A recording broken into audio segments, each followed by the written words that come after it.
Ta parole, Seigneur, est vérité. Dans cette vérité, sanctifie-nous. Alléluia,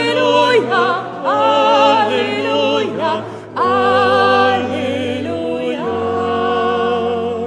Alléluia, Alléluia, Alléluia.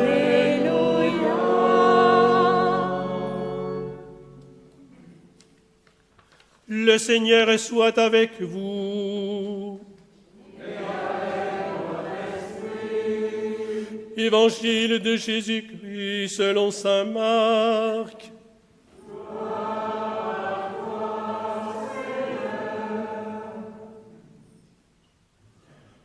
En ce temps-là, Jean, l'un des 12, disait à Jésus, « Maître, nous avons vu quelqu'un expulser les démons en ton nom.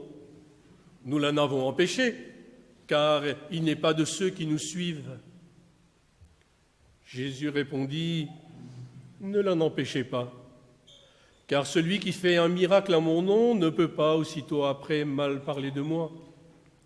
Celui qui n'est pas contre nous est pour nous, et celui qui vous donnera un verre d'eau au nom de votre appartenance au Christ, Amen, je vous le dis, il ne restera pas sans récompense.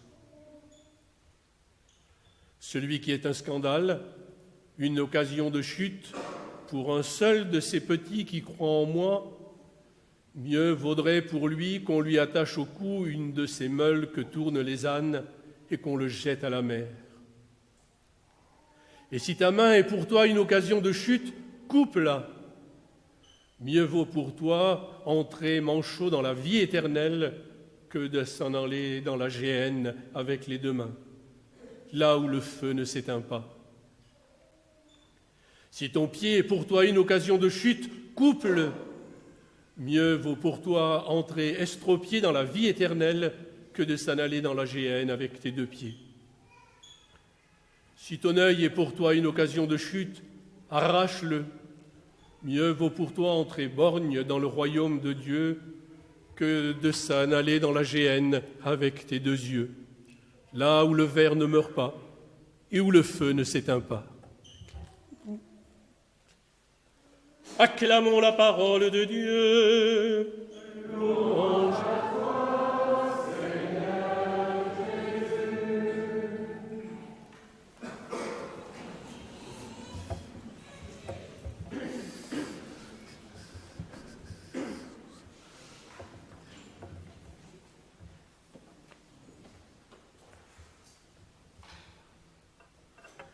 Frères et sœurs, avant de vivre cette semaine autour de Sainte Thérèse, semaine qui va être très riche et très forte, j'en suis certain, 4 choses ont retenu mon attention en lisant ces textes.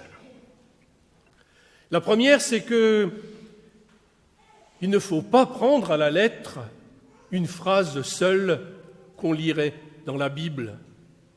Il nous faut aller plus loin, et si on prend une phrase seule, on risque de faire beaucoup de contresens. Pas prendre une phrase toute seule. Deuxièmement, chasser les vieux démons de l'exclusion pour être des communautés ouvertes. Troisièmement, lorsque l'on reçoit une mission, acceptons de ne pas tout maîtriser. Et enfin, l'Esprit souffle où il veut. Premièrement, ne pas prendre une phrase toute seule et essayer de l'appliquer à la lettre.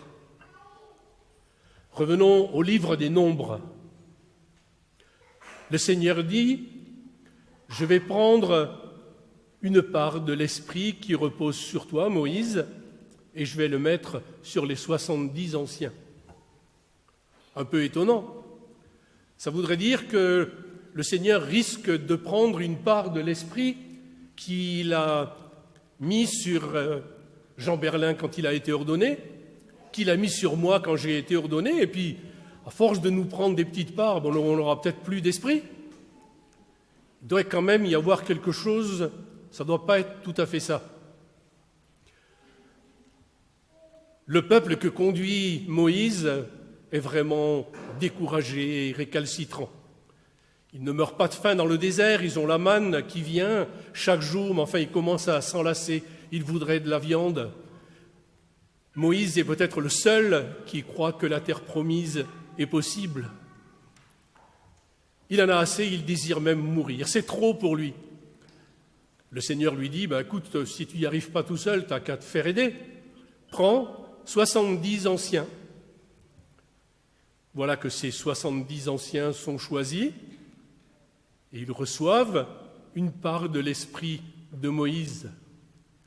Bien sûr que non, on n'enlève pas une part d'esprit de Moïse, mais quand on reçoit une mission, si on ne peut pas la vivre tout seul, c'est ce même esprit qui est donné pour que Moïse puisse accomplir sa mission. Une part ne lui est pas enlevée au point de vue quantité, mais c'est ce même esprit qui sera sur les 70.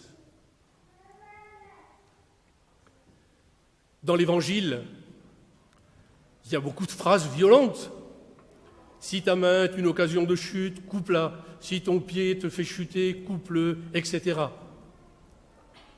On pourrait croire que seuls les borgnes, les aveugles, les estropiés, les sourds vont rentrer dans la vie éternelle. Ça ne doit quand même pas être tout à fait ça.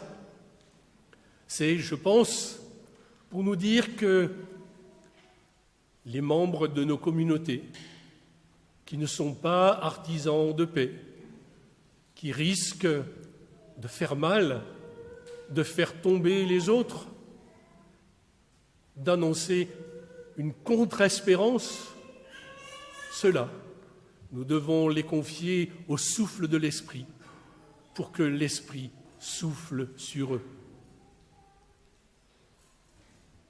Non, Seigneur, tu n'enlèves pas l'Esprit à certains. Tu veux que nous soyons tous des souffles violents de ton Esprit.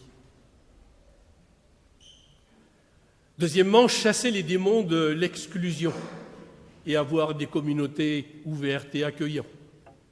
Vous avez entendu dans le livre des Nombres que le Moïse a choisi 70 personnes et le Seigneur ne va pas contre ce choix. Mais Eldad et Médad ne vont pas à l'attente de la rencontre, ils restent dans le camp. Et Josué dit à Moïse, mais il faut les exclure, ils n'ont pas répondu à l'appel. Et oui, ils n'ont pas répondu à l'appel, mais il n'empêche que l'Esprit est sur eux. Ils vont continuer la mission avec Moïse. Et oui, c'est facile d'exclure ceux qui ne pensent pas comme nous, ceux qui ne vivent pas comme nous, ceux qui ne sont pas de notre paroisse. Mais l'Esprit est aussi sur eux.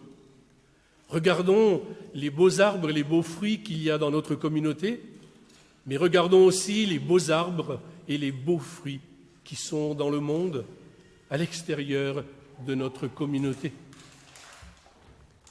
Idem dans l'Évangile, Jean, l'un des 12, dit à Jésus, on a vu quelqu'un accomplir un miracle en ton nom et... Ben non, on va l'empêcher, c'est pas possible. Jean et les disciples avaient reçu la mission de Jésus. Ils faisaient partie du cercle rapproché et ils pensaient peut-être qu'eux seuls pouvaient guérir, expulser les démons et faire des miracles. Eh bien non. Eh bien non. Jésus a envoyé les 12, il nous envoie, il envoie des personnes que nous ne connaissons pas, il donne son esprit à qui il veut. Acceptons que des miracles puissent être accomplis par des personnes qui ne sont pas sur nos listes. Troisièmement, recevoir une mission, c'est accepter de ne pas tout maîtriser. Moïse a appelé 70 anciens, seuls 68 sont venus. Pourquoi Eldad et Médad ne sont pas venus, on ne le sait pas. Mais peu importe, une fois qu'il les a appelés, qu'il les a choisis, eh bien ça ne dépend plus de lui. Ils vont peut-être agir différemment. Il en est de même pour nous. Quand nous appelons quelqu'un pour une mission, il va vivre et être envoyé, mais il va la vivre d'une manière différente de nous, une manière à laquelle on n'avait pas pensé. Il en est de même pour Jésus. Je le disais, il a envoyé les 12. Finalement, Jésus va accepter de ne plus tout maîtriser.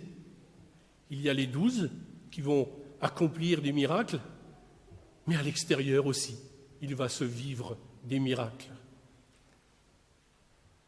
Acceptons à la suite de Moïse et de Jésus de ne pas tout maîtriser quand nous sommes en mission, mais de nous en remettre à l'Esprit Saint.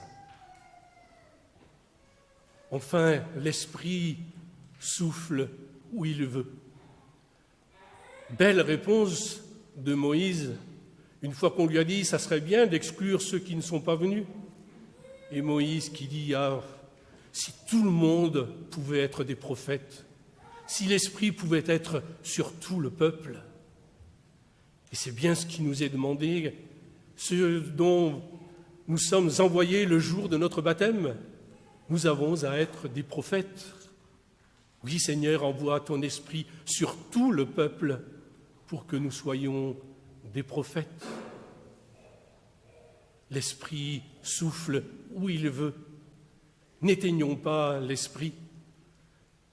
Toute cette semaine, par l'intercession de Sainte Thérèse, demandons au Seigneur de nous donner son esprit de force, d'audace, de témoignage, pour que nous ayons des communautés accueillantes, ouvertes, et que nous regardions les beaux fruits de notre communauté, mais les beaux arbres et les beaux fruits qui sont dans le monde.